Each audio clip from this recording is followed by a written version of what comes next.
أعوذ بالله من الشيطان الرجيم بسم الله الرحمن الرحيم لقد كان لكم في رسول الله أسوة حسنة لمن كان يرجو الله واليوم الآخر وذكر الله كثيرا ولما رأى المؤمنون الأحزاب قالوا هذا ما وعدنا الله ورسوله وصدق الله ورسوله وما زادهم إلا إيمانا وتسليما من المؤمنين رجال صدقوا ما عاهدوا الله عليه ومنهم من قضى نحبه ومنهم من ينتظر وما بدلوا تبديلا ليجزي الله الصادقين بصدقهم ويعذب المنافقين إن شاء أو يتوب عليهم إن الله كان غفورا رحيما.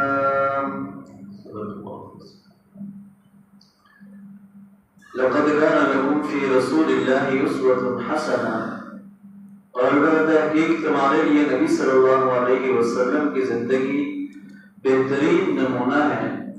لمن کان یرجو اللہ اس شخص کے لیے کہ جو اللہ سے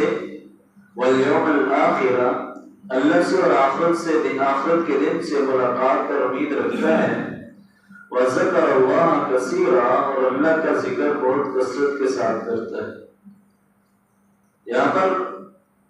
یہ جو آیت ہے ہم اکثر سنتے ہیں کہ نبی صلی اللہ علیہ وسلم کی جو زندگی ہے وہ ہمارے لیے بہترین نمونہ ہے. یعنی زندگی گزارنے کا جو طریقہ ہے وہ اصل میں ہمیں نبی اکرم صلی اللہ علیہ وسلم نے سکھا دیا ہے کہ ایک ایک چیز کی وضاحت کر دی ہے. چاہے کوئی چھوٹا کام ہے بڑا کام ہے ہر کام کی نبی صلی اللہ علیہ وسلم نے وضاحت کر دی ہے کہ نبی صلی اللہ علیہ وسلم کی جو زندگی ہے وہ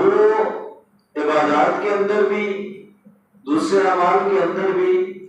وہ ہمیں واضح طور پر نظر آتی ہیں. اور اسی طرح نبی صلی اللہ علیہ وسلم نے جو بڑے بڑے کام کیے ہیں کہ دین کو غالب کرنا. اصل یہ ہے کہ ہم بعض اوقات ہم بالکل جو ہے وہ آسان جو سنتیں ہوتی ہیں ان پر تو ہم عمل کر لیتے ہیں اور جب مشکل جو کام ہوتا ہے جیسے جن آیات کے جو پہلے جو آیات ہیں وہ منافقین کا ذکر ہے جہاد کا تذکرہ ہے کہ جب کوئی مشکل کام درپیش آتا ہے تو وہ اس سے جو ہم پیچھا چھڑاتے ہیں جان چھڑانے کی کوشش کرتے ہیں. تو نبی صلی اللہ علیہ وسلم کی زندگی دعوت کا میدان بھی ہے اور جہاد کا میدان بھی ہے. نبی صلی اللہ علیہ وسلم نے حکومت اور سیاست بھی کی ہے اور نبی صلی اللہ علیہ وسلم نے ہر طرح کا نمونہ ہر طرح کا جو عملی مظاہر ہے وہ ہمارے لیے چھوڑا ہے کہ اصل جو کام ہے کہ دین کو غالب کرنا ہے. دین کے غلبے کے لیے چاہے دعوت کا میدان ہو یا جہاد کا میدان ہو چاہے جو بھی میدان ہو نبی صلی اللہ علیہ وسلم کی زندگی ہمارے لیے بہترین نمونہ ہے کہ نبی صلی اللہ علیہ وسلم نے ایک ایک سنت کو جو ہمارے سامنے ظاہر کیا ہے. اب جو بھی ہے کہ یہ نبی صلی اللہ علیہ وسلم کی زندگی کے اوپر عمل کون کرے گا اس کے لیے پہلی شرط یہ ہے کہ لمن کان یرجو اللہ کہ جو اللہ سے ملاقات کی امید رکھتا ہے والیوم الآخر اور آخرت کے دن کی ملاقات پر یقین رکھتا ہے کہ نہیں ظاہر ہے نبی صلی اللہ علیہ وسلم کے طریقے کے مطابق وہی چلے گا کہ جس کو پتا ہے کہ میں نے کل اللہ سے ملاقات کرنی ہے حشر کے میدان میں میں نے حاضر ہونا ہے اور آخرت کا جو دن ہے وہاں پر سب کے سامنے پیش ہونا ہے اپنے اعمال کو جو ہے وہ حساب کتاب دینا ہے. تو وہی شخص جو ہے وہ نبی صلی اللہ علیہ وسلم کی سیرت کے اوپر عمل بھی کرتا ہے.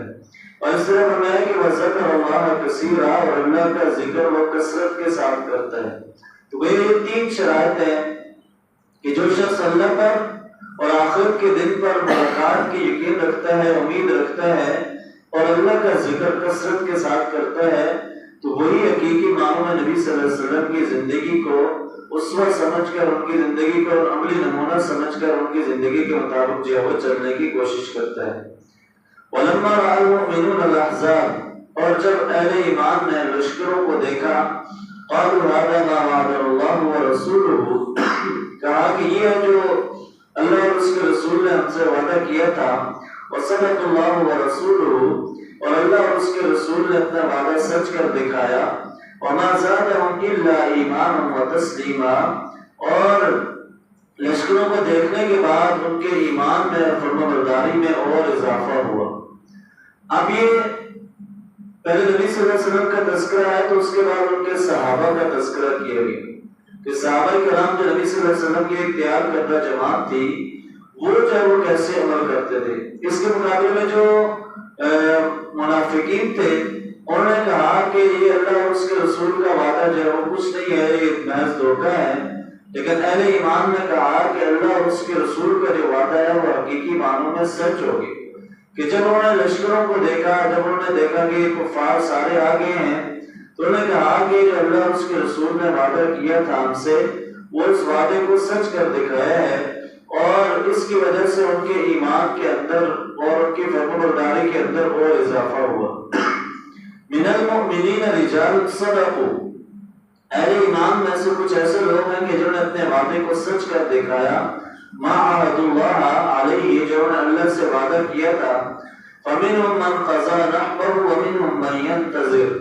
اور ان میں سے کچھ نے اپنی جو ہے وہ تقدیر کو، اپنے جو ہے وہ فیصلے کو پا لیا، ومنہم من ينتظر، اور ان میں سے کچھ ایسے ہیں کہ جو منتظر ہیں، وما بدلوا تبدیلا، اور انہوں نے اپنے وعدے کو تبدیل نہیں کیا۔ یعنی یہ اہل ایمان کا تذکرہ ہے کہ وہ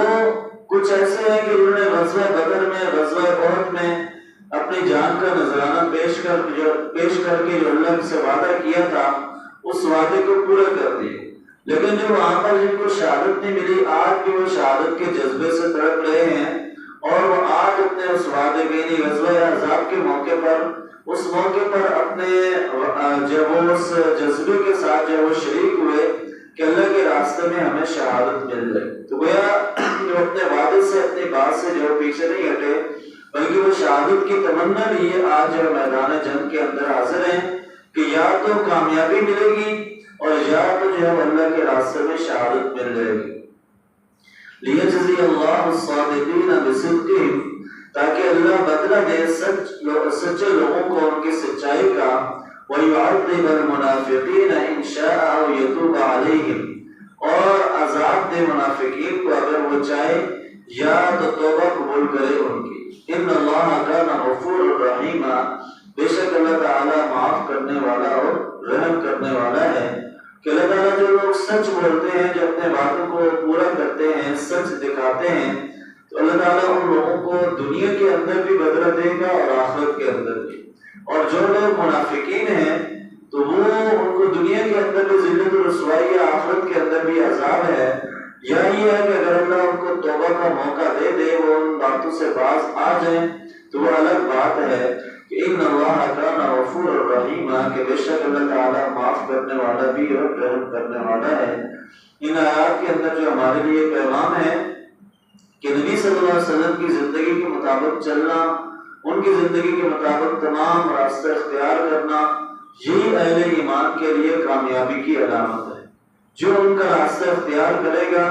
چاہے وہ دعوت کا میدان ہے، جہاد کا میدان ہے، عملی میدان ہے، کوئی بھی، یہ نہیں ہے کہ مشکل کام چھوڑ دینا اور آسان کام کرنا ہے،